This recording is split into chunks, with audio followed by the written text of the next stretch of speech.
Salut à tous, j'espère que tout le monde va bien. On se retrouve aujourd'hui pour la market update sur BTC et le Forex.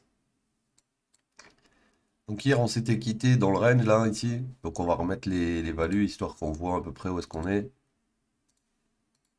Donc voilà, on est dans ce range depuis le 14 et on fait des allers-retours entre la value RA et la value RA low. Des fois on passe un peu au-dessus, on redescend en dessous, on remonte au-dessus, on redescend en dessous. Donc qu'est-ce qui s'est passé hier exactement? Donc là déjà on va se mettre en daily, on va regarder, on avait 7 ordres de bloc. On a eu le fil, on a même une mèche qui est venue prendre la liquidité au-dessus, donc cette leg complète elle a été dégagée. Donc on a pris la liquidité au-dessus d'ici.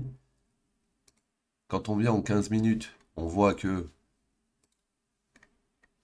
là, on a un daily level qui avait été créé hier, entre le 15 et le 16. On est monté, là, on est revenu pile poil tester le daily level, ok? De ce daily, on est venu jusqu'à ce daily. Et si on regarde au niveau du range, en gros, on est venu sur ce daily, on a retesté la valeur à l'eau, enfin high, on est remonté, puis là on est descendu direct sur le POC et sur le daily. On n'est pas revenu prendre la value R à l'eau, c'est pas obligatoire. Pourquoi? Parce que quand on est venu ici, on est monté, on est redescendu, donc on a créé la première liquidité ici avant de monter. Et cette leg est venue la prendre, cette liquidité. Donc c'est pour ça que là on a ce mouvement qui essaye de rebondir. Donc qu'est-ce que je vois pour la suite sur BTC? Alors, il y a plusieurs possibilités. Déjà, dans un premier temps, on est toujours dans le range, donc tant qu'on reste dans le range, ben, on fait du ping-pong. Maintenant, vu ce qu'il a fait ici et vu ce qu'il a laissé là-haut, il pourrait très bien faire euh, quelque chose comme ça. Une A, une B, une C, on vient au 100% ou un peu avant. En gros, on vient dans cette mèche pour sortir, tu vois, ici il y a de la liquidité, ici il y a de la liquidité, donc en gros, on vient dans cette mèche pour sortir toute la liquidité précédente. Et ensuite, on fait une A, B et C potentiellement, ou alors on fait une A, B, C direct ici.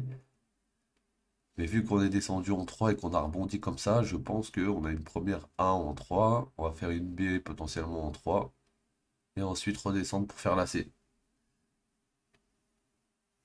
Donc dans tous les cas, BTC là, vu qu'il a été rejeté sur le daily level qui était ici, si vous l'aviez shorté, votre TP il était au niveau du POC et du daily. Enfin, il y avait un TP qui était obligatoire dans cette zone. Pourquoi? Parce que vous êtes sur un gros niveau de support. Et c'est pour ça que ça a été méché autant et qu'on a été racheté. Ok les gars?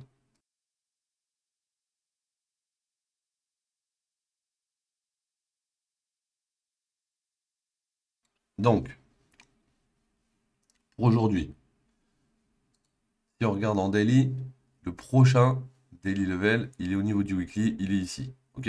Donc, les prochains gros niveaux, ils sont aux alentours de 21,8 et 22,380.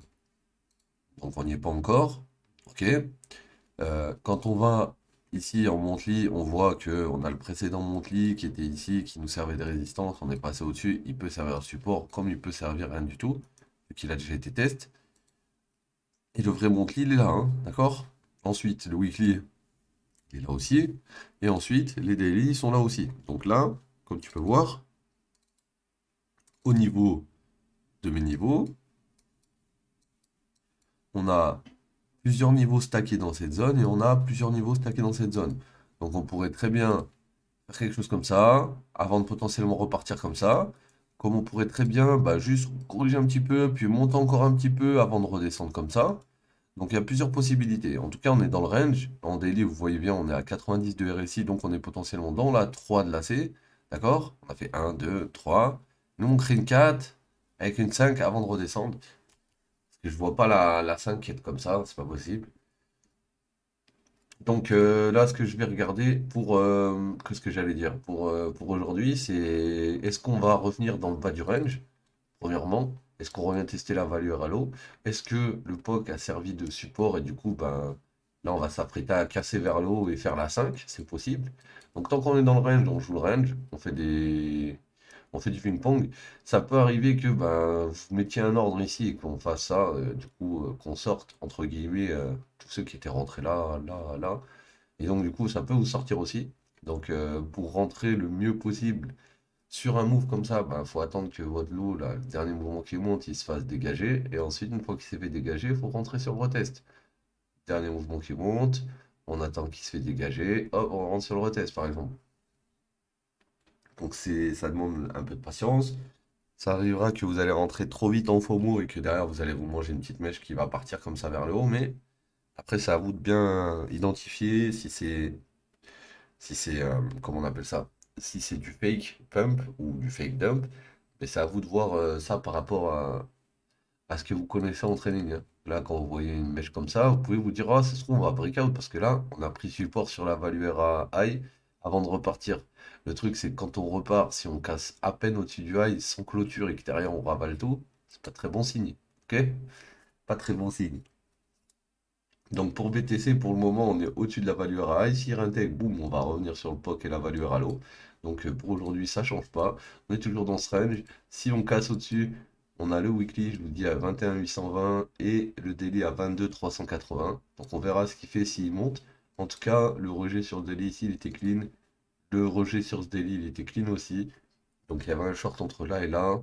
Potentiellement ici, vu qu'on était au 61,8 plus le daily, il y avait potentiellement un long aussi à ouvrir ici. Et maintenant, à voir ce qu'il va faire. Donc on va aller faire un tour sur le GBP. Donc le GBP, alors, c'est un petit peu le bordel sur mon graphique. Voilà, donc là, hop, ok. Donc là, ma dernière ligne qui monte, c'est ça, complet. Hmm, ouais, c'est ça. Du coup, là, tac, tac. Ok, donc là, on a un boss. Ce boss, il est revenu tester la zone du bas. Donc prendre la liquidité. Il n'a pas dû prendre pile poil la zone que je voulais la plus basse. Mais il a pris déjà ce lot. Il est venu légaliser. Et ensuite, avec cette descente, on est passé sous slow, sous slow, sous slow. Et donc du coup, on a pris la liquidité de tout le reste, tout ce qui manquait là. Et là, on essaie de repartir vers le haut. Pourquoi? Parce qu'on a une impulsion qui vient chasser les highs, mais qui a laissé quand même encore de la liquidité. Donc là, on pourrait être dans quelque chose comme ci, comme ça. On revient au 61,8 et hop, on repart en haut, retester le high. C'est possible. Vu qu'on n'a pas cassé le lot, on n'a pas shosh. Donc si on n'a pas shosh, on est toujours haussier. Et ça, c'est votre POI la plus extrême de votre leg. Donc on devrait revenir là-dedans. Si on revient pas là-dedans, on a pris l'inducement ici. Hop, on repart. Donc ça va dépendre de. Je pense. Ça va dépendre. Si on tient au-dessus d'ici, on remonte au-dessus d'ici. Ça, c'est certain. Si on casse en dessous d'ici, on va venir filer ses mèches et on aura un retest bearish pour chasser ses lots, ses highs, pardon, et avant de redescendre. Donc là, ce que je vois, c'est potentiellement ça, sur lui. À part si on descend sous le niveau. Si on descend sous le niveau, bon, on annule. Mais si on descend pas sous le niveau, c'est ce qui va potentiellement se passer sur le GBP. On va aller voir l'euro aussi. L'euro, même délire. On a un boss, on est passé au-dessus, donc du coup, mapping.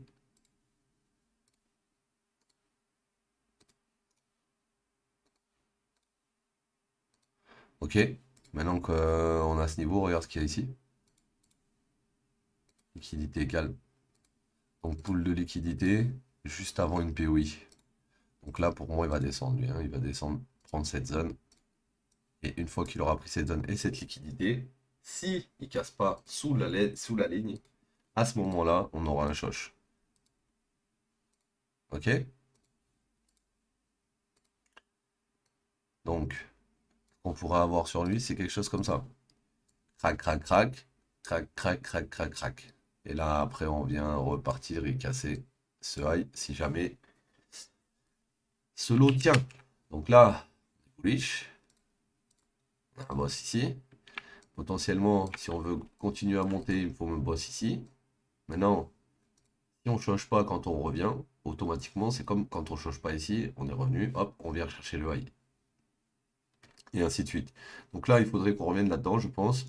Alerte ici, hop, dernière liquidité. Et ensuite, on voit s'il veut bien remonter là-haut. Parce que s'il change, dans tous les cas, il faudra pas shorter direct, il faudra attendre qu'on remonte au-dessus de ce range, potentiellement, avant de prendre le short, hein, d'accord? Donc là, il y a du long à jouer sur le Forex aujourd'hui, donc à voir si ça tient, et si on change pas. Et si on change pas, ben ouais, ça va être ça devrait être pas mal. Ok les mecs? Donc voilà, c'était la petite market update d'aujourd'hui. J'espère qu'elle vous aura éclairé un petit peu. C'était Mims, et je vous dis à demain. Ciao tout le monde.